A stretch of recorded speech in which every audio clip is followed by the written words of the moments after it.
समझ लें कि जो नशा है क्या, नशे की परिभाषा क्या है। सबसे पहले आप ये जान लो कि कानून की दृष्टि में नशे को हम दो प्रकार से मानते हैं। कानून की दृष्टि से नशे को हम दो प्रकार से मानते हैं। पहला वो नशा जो भारत सरकार द्वारा प्रतिबंधित किया गया है, और दूसरा वो नशा जिस पर सरकार ने प्रतिबंध नहीं लगाया, लेकिन सरकार ने एक महत्वपूर्ण काम यह किया कि बीड़ी के बंडल से लेकर शराब की बोतल तक सब पे चेतावनी, वार्निंग, पोषण लिख दिया और साथ में एक फोटो लगा दिया जिसपे कैंसर का फोटो है, कैंसर वाला फोटो है। तो सरकार ने दो प्रकार के नशे पे हमने मान के चलते हैं। पहला नशा है प्रतिबंधित और दूसरा नशा है चेतावनी। अब हम बात करते हैं प्रतिबंधित नशे की। सबसे पहले मुख्य बात हम करेंगे प्रतिबंधित नशे की। आज समस्या क्या है, आज लोगों को पता नहीं होता कि नशा आज हमारे आसपास आ चुका है और आपके कुरुक्षेत्र जिला तो नशे में डूबा हुआ है। और ये जो नशे कौन कौन से हैं इसका ज्ञान आपको होना चाहिए ताकि आप सचेत रहें, सावधान रहें। अब आपको यहाँ बता दें कि भारत सरकार द्वारा भारत की संसद में वर्ष 1985 के अंदर एक कानून पास किया गया था, एक अधिनियम बनाया गया था और उस अधिनियम का नाम है Narcotic Drugs and Psychotropic Substance Act. सन का नाम है 1985, एक्ट नंबर 61 है। इसका निकनेम बनता है एनडीपीएस एक्ट। यहाँ पर जब हम एनडीपीएस एक्ट की बात करते हैं तो एनडीपीएस क्या है, इसकी फुल फॉर्म क्या है। पहले इसकी फुल फॉर्म की बात करेंगे तो पहले बिंदु आता है नारकोटिक ड्रग्स का। नारकोटिक ड्रग्स में क्या होता है, नारकोटिक ड्रग्स के अंदर अफीम, भांग और गांजा शामिल हैं। ये नशा प्रतिबंधित नशा है। सुनना ध्यान से, अफीम, गांजा और भांग नारकोटिक ड्रग्स है और ये प्रतिबंधित नशा है। कुछ लोगों के दिमाग में होगा कि भाई भांग तो अपने आप पैदा हो रही है, भांग घोड़े का प्रसाद है, शिव जी पे चढ़ाया जाता है। नहीं, ऐसा नहीं है। भांग को रखना, खाना, खरीदना, बेचना भी अपराध है। यद्यपि भांग अपने आप पैदा हो रही है तो भी सरकार ने ये किया हुआ है कि जितनी भांग पैदा हो रही है उसको नष्ट करना है, वो जिला प्रशासन का काम होता है। अभी Punjab and Haryana high court ने, पंजाब और हरियाणा उच्च न्यायालय द्वारा एक आदेश जारी किया गया था सभी जिला के उपायुक्तों को, सभी जिला के पुलिस अधीक्षकों को, सभी जिला के प्रशासनों को, विभागों को कि आप अपने अपने क्षेत्र में जितनी भांग खड़ी है उसे नष्ट किया जाए, करें। ये करी भी गई। तो बेटा नारकोटिक ड्रग्स आपको पता लग गया कौन से हैं। दूसरी ओर होते हैं साइकोट्रोपिक सब्सटेंस, ये सारे एनडीपीएस एक्ट में आते हैं। साइकोट्रोपिक सब्सटेंस वो होते हैं जो केमिकल के द्वारा बनाए जाते हैं, जिसके स्पष्ट नाम है हेरोइन, स्मैक, चिट्टा, कोकीन, ब्राउन शुगर, एलएसडी, नशे की गोलियां, नशे के टिक्के। दोनों प्रकार के नशे, चाहे वो नारकोटिक हैं चाहे वो साइकोट्रोपिक हैं, भारत सरकार द्वारा प्रतिबंधित किए गए हैं। भारत सरकार ने कहा कि भारत के अंदर कोई भी व्यक्ति इन नशों की खेती नहीं करेगा, इनका उत्पादन, निर्माण नहीं करेगा, इनको अपने पास नहीं रखेगा, इनका सेवन नहीं करेगा, क्रय विक्रय, खरीदना बेच नहीं करेगा, ऐसे कार्य में किसी की सहायता नहीं करेगा। यदि करता है तो भारत सरकार द्वारा इस अधिनियम के अंतर्गत भारत की तीनों सेनाओं को, पैरामिलिट्री फोर्सेज को, राज्यों की पुलिस को, भारत की एनसीबी को शक्तियां दे दी कि ऐसे लोगों के विरुद्ध कठोरतम कार्रवाई करके उनको जेलों में डाल दिया जाए। और ये हो रहा है। अब बात आती है कि सरकार ने कानून पास कर दिया, कानून बनाने के बाद भी आज हमारे बीच में ड्रग्स है। ये ड्रग्स कहां से आ रही है, ये ड्रग्स कैसे आ रही है, ये ड्रग्स क्यों आ रही है और ये ड्रग्स किसके लिए आ रही है। सबसे पहले आप ये जान लो कि हमारे देश के अंदर ड्रग्स का निर्माण ना के बराबर है। फिर ये ड्रग्स आ कहां से रही है।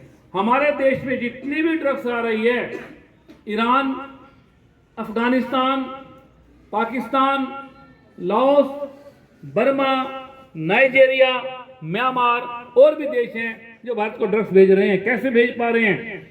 क्या वो सीमाओं के रास्ते ड्रग्स भेज सकते हैं? बिल्कुल भेज सकते हैं। क्या हमारी सीमाएं सुरक्षित नहीं है? हमारी सीमाएं सुरक्षित हैं। हमारी सीमाएं भी सुरक्षित हैं। हमारी सीमाओं पे पैरामिलिट्री फोर्स भी खड़ी है, तो भी ड्रग्स भारत के अंदर पहुंच पा रहा है। कैसे? लोग बैठे हुए हैं जो भारत के रहने वाले लोग हैं और भारत की एकता, अखंडता, भारत की शांति में भंग करने का काम करने वाले लोग हैं, वो उन लोगों से साठ करके भारत का उनको रास्ता दिखाते हैं कि भारत में ड्रग्स इस प्रकार से लाओ रह रहे हैं और भारत की एकता, अखंडता में, सुरक्षा में छंड खंड करने का काम करते हैं। तो हमारी सारी फोर्सेज जो है इस काम में लगी हुई हैं, वो रोकने का काम भरसक प्रयास करती हैं और जो ड्रोन के माध्यम से हमारे देश में नशा पहुंच रहा है उसको भी पकड़ा जा रहा है, परंतु फिर भी कई बार निगाह से बच जाता है और आ जाता है। इसके लिए सारी सरकार व्यवस्था कर रही है। तो बेटा आपको पता लग गया कि ड्रग्स कहां से आ रही है। हमारे एजेंसियां, चाहे हमारी वो सेनाएं हैं, चाहे हमारी पैरामिलिट्री फोर्स है, चाहे हमारे राज्यों की पुलिस है, एनसीबी है, भारत में आने वाली ड्रग्स में से 99% ड्रग्स को हम पकड़ लेते हैं। जो 1% ड्रग्स हमारे देश में पकड़े बिना रह गई, हमने इसको भी नष्ट करना है, इसको भी खत्म करना है। इसको खत्म करने के लिए भारत सरकार कृत संकल्प है, हमारी सरकारें कृत संकल्प है, हर प्रकार से हम काम कर रहे हैं।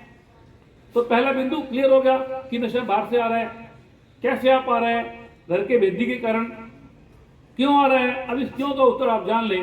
हमारे देश में ड्रग्स भेजने का कारण क्या है। अब जो हमारे देश को ड्रग्स आएगी, इस ड्रग्स के बदले में क्या जाएगा, रुपया।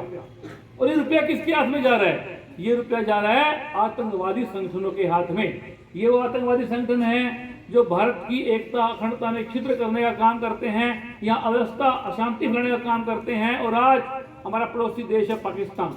आज पाकिस्तान के पास की जो जीडीपी है वो खत्म हो चुकी है, वहाँ लोगों के पास खाने के लिए भोजन नहीं है, तो भी बेटा आज पाकिस्तान की सेना शक्तिशाली खड़ी है। उनके पास गोला बारूद है, उनके पास अस्त्र शस्त्र है, उनके पास समय पे वेतन है, समय पे राशन मिल रहा है। उनका भरण पोषण कौन कर रहा है, उनका भरण पोषण करने वाले वो आतंकवादी संगठन है जो पूरे संसार में नशा बेच करके धन कमाते हैं और हमारे ही बच्चों को नशा पहुंचाने का काम कर रहे हैं। ऐसे अत्याचारियों का, महापापियों का कमर तोड़ने का हर प्रकार से काम किया जा रहा है। क्लियर हो गया। नशे का नशा आ रहा है जो, उसके बदले में क्या जाता है, रुपया। 1 किलो हेरोइन की कीमत, बाजार का मूल्य 1-1 करोड़ रुपए है, करोड़ों रुपए की होती है। और यदि हमारे आ गई हमारे युवाओं से 1 किलो हेरोइन से भी हमारे कई युवाओं को उसके दिमाग में इसका प्रभाव पड़ेगा और वो नष्ट हो सकते हैं। तो हम नहीं चाहते कि हमारे आने वाली पीढ़ियां इसमें फंसें। इससे पहले हम हर प्रकार से भारत को नशा मुक्त करने का काम कर रहे हैं। तो क्लियर हो गया बेटा, नशा कहां से आ रहा है, सारा बाहर से नशा आ रहा है।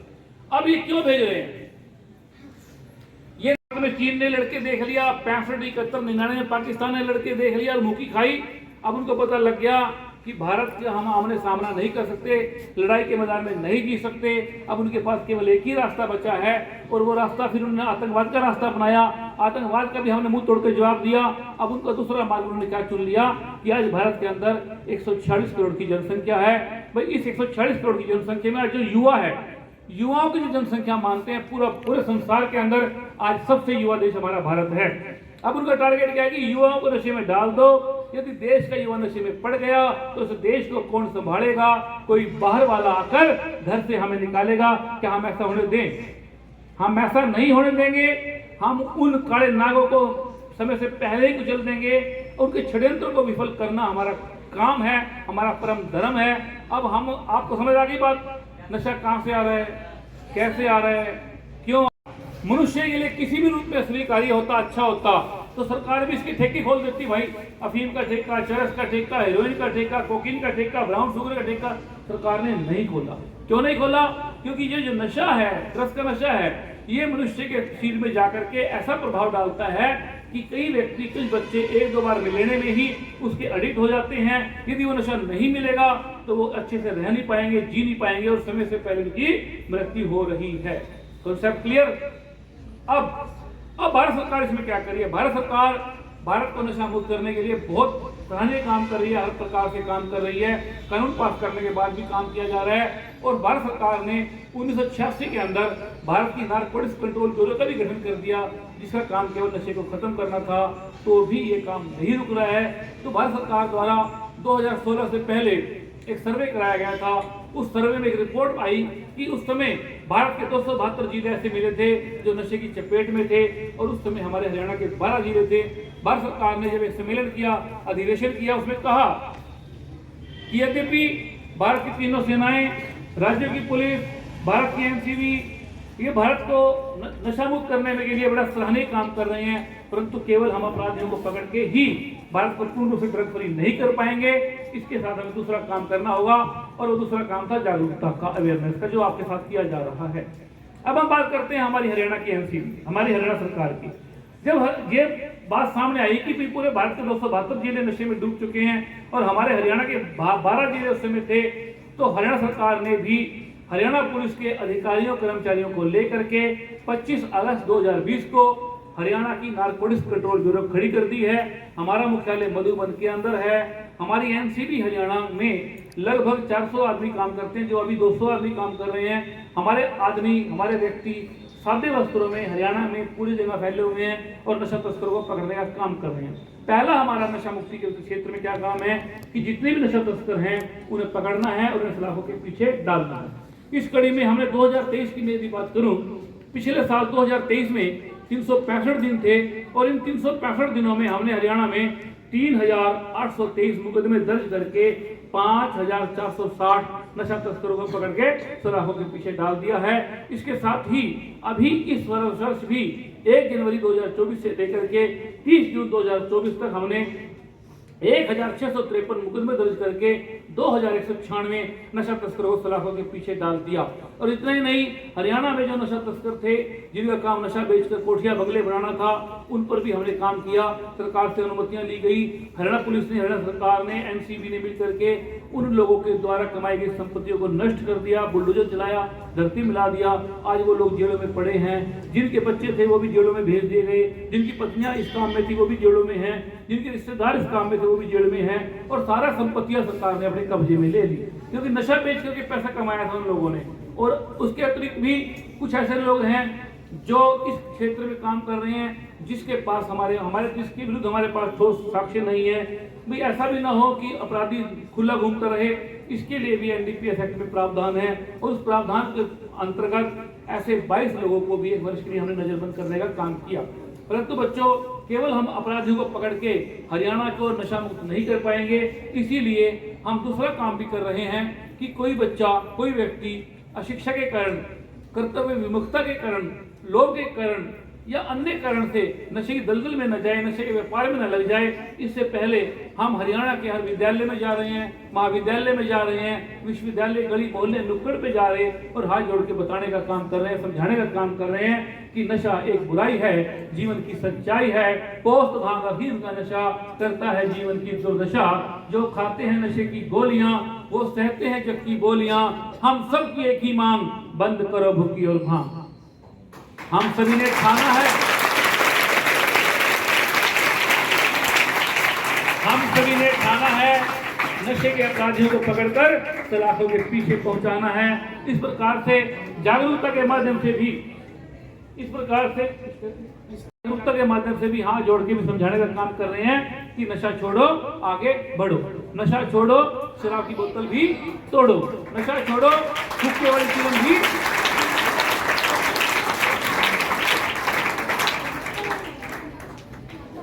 हुक्के की चिलम भी फोड़ देनी है और नशा छोड़ के आगे बढ़ना है। ठीक है ना? नशा छोड़ो, जीवन से नाता जोड़ो। याद रहेगा? यदि नशा होता अच्छा तो सबसे पहले माँ कहती खा ले मेरे बच्चा। यदि नशा होता अच्छा तो सबसे पहले माँ कहती खा ले मेरे बच्चा। यदि नशा होता अच्छा तो पिता कहता ले मैं थोड़ी सी पी ले। क्यों करता है चिंता, अपनी जिंदगी जी ले। ना नशा माँ ने दिया, ना नशा बाप ने दिया, तो नशा देने वाला कौन? हमें, ये बच्चे की बोल रहे पीछे, चित्र होगा, अड़ोसी पड़ोसी होगा, रिश्तेदार होगा और जलने वाला यार होगा। ये देख लेना भाई, हमारे जीवन में आएंगे लोगों को पता लगे कौन है। मित्र के रूप में आएंगे, चलचित्र के रूप में आएंगे, अड़ोसी पड़ोसी के रूप में आएंगे, रिश्तेदार और जलने वाले यार के रूप में आएंगे और कहेंगे मेरा भाई नहीं है। पूरे संसार में केवल तंबाकू के सेवन से मरते हैं और हमारे भारत में हर वर्ष मरने वालों की औसतन संख्या 19 लाख है। तो भाई जब तंबाकू खा रहा है, बीड़ी पी रहा है, सिगरेट पी रहा है, गुटखा, खैनी, तंबाकू, हुक्का पी रहा है, तो भाई सावधान रहना, नहीं तो कैंसर तैयार है। कैंसर तैयार है। और कैंसर जिसको होता है उसको पता है क्या होता है? फिर नाड़ियां लग जाती हैं, ना खा सकता, ना बोल सकता, ना रो सकता, ना हंस सकता, नंबर 9050891508 90508 91508। थाने में नहीं जाना, चौकी में नहीं जाना, पुलिस के पास नहीं जाना, किसी को नहीं बताना। चुपचाप 90-508-91-508 लगाना। यदि कोई आपके आसपास ऐसा व्यक्ति है जो ड्रग्स बेच रहा है, कोई केमिस्ट है, नशे की गोलियां बेच रहा है, नशे के टिक्के बेच रहा है, कोई स्मैक बेच रहा है, चिट्टा बेच रहा है, बिना डरे बिना घबराए चुपचाप 90-508 लगाओ, 90-508-91-508 लगाओ। हमें बताओ, हमारे अन्य लोगों को भी नशा ना करने के लिए प्रेरित करूंगा। यदि कोई व्यक्ति नशे का कारोबार करता है अथवा कोई व्यक्ति नशा छोड़ना चाहता है तो इसकी सूचना हरियाणा राज्य नारकोटिक्स कंट्रोल ब्यूरो के हेल्पलाइन नंबर 90-508-91-508 कर दूंगा। जय हिंद, जय हिंद।